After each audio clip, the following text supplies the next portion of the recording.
Eduardo, Roberto y Mario Kennedy fueron los famosos de la familia, excelentes tiradores y domadores de potros, además de radicales irigoyenistas a ultranza. Nietos de Henry Kennedy, quien llegó a la Argentina desde Filadelfia en 1836, e hijos de Carlos, quien se instaló en la ciudad entrerriana de La Paz, dedicándose a negocios de hacienda con su familia en la estancia Los Algarrobos. Los primeros días de septiembre de 1930, los hermanos Kennedy recibieron la noticia de que Hipólito Yrigoyen había sido derrocado por los militares.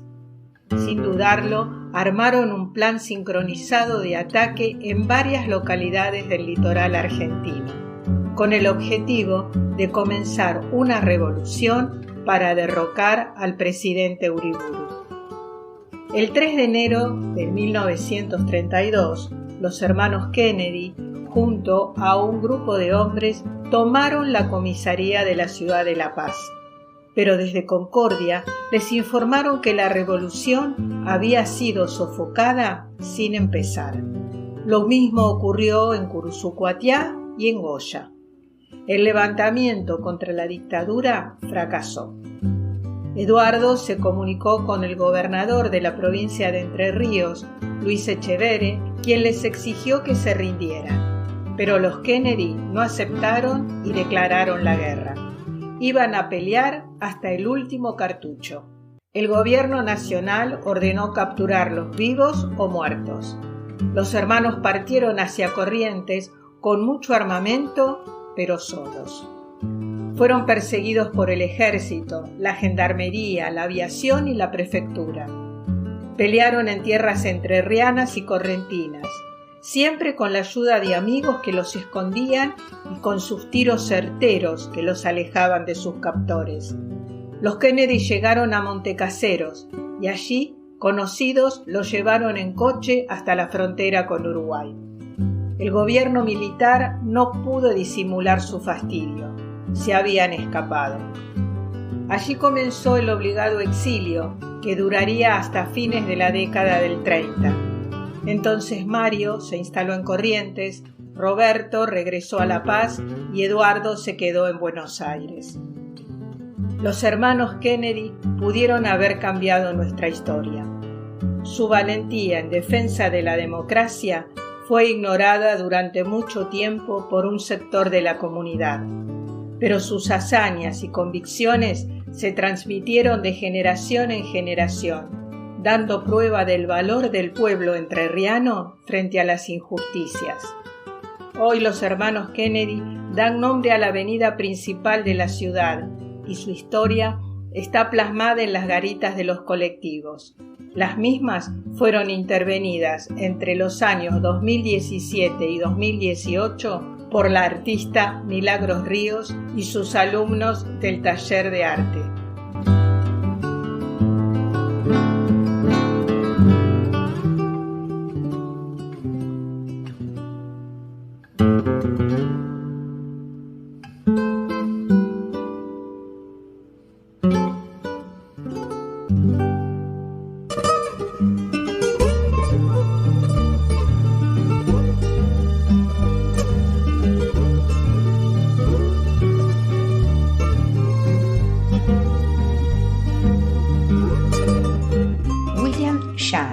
Fue un inmigrante escocés que llegó a la provincia de Entre Ríos a fines del siglo XIX. En 1888, luego de establecer una fábrica de cerámicas y adquirir campos en la margen del río Uruguay, donó 100 hectáreas para la fundación de un poblado con una única condición: que el mismo fuera bautizado Nueva Escocia. En 1898, Alejo Cetó, hijo de padres franceses radicados en la localidad entrerriana de San José, abre en Nueva Escocia un boliche mezcla de pulpería y almacén de ramos generales de nombre El Porvenir, conocido más tarde como la pulpería de Cetó. El Porvenir abastecía a los vecinos del pueblo de comida y bebida, ropa de trabajo y lo necesario para el caballo y el carro.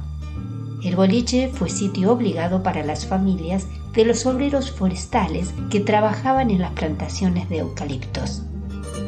Fue punto de encuentro de los inmigrantes llegados a esta región entrerriana que ocupaban lotes de tierra para producir.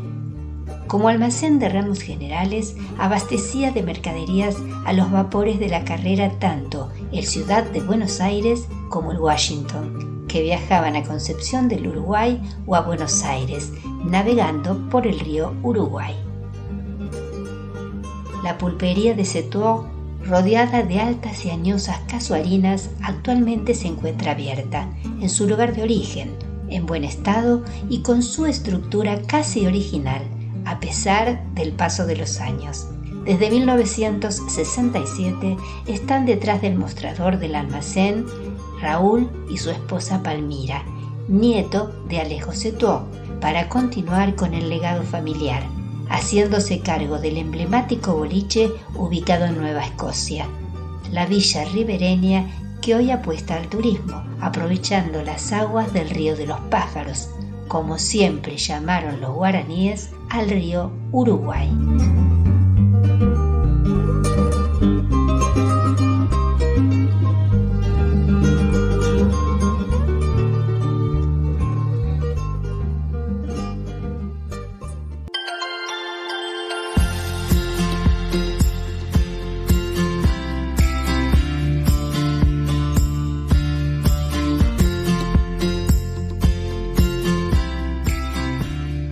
Existen sitios que en su origen tuvieron una determinada función y con el tiempo cambiaron radicalmente, y la transformación fue tal que resulta inesperada aún para sus creadores originarios.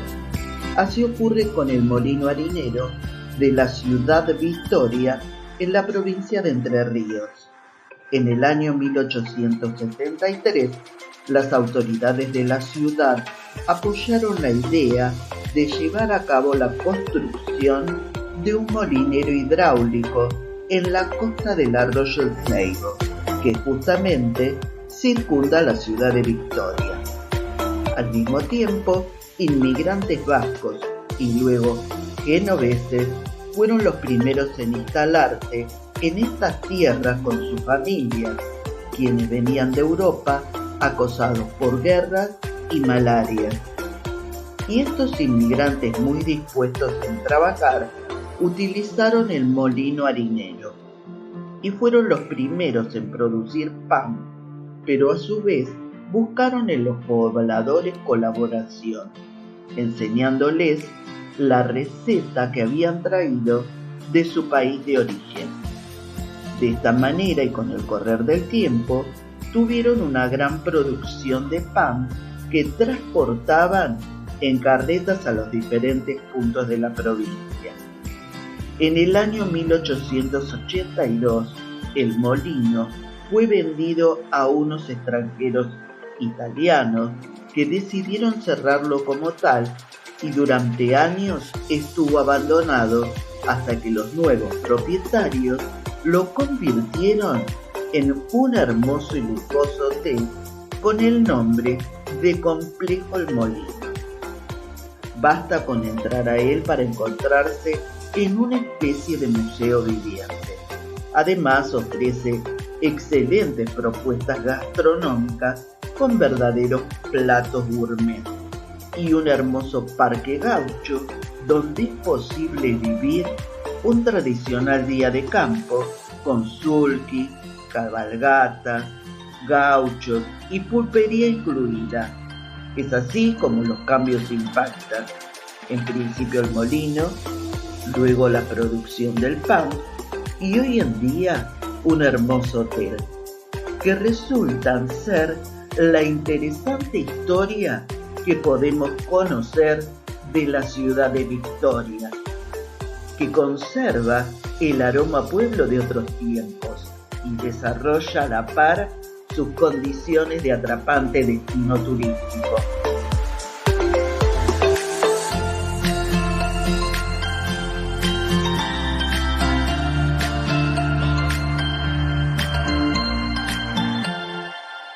Argentina, un recorrido por sus historias, te espera la próxima semana con un nuevo episodio. Suscríbete.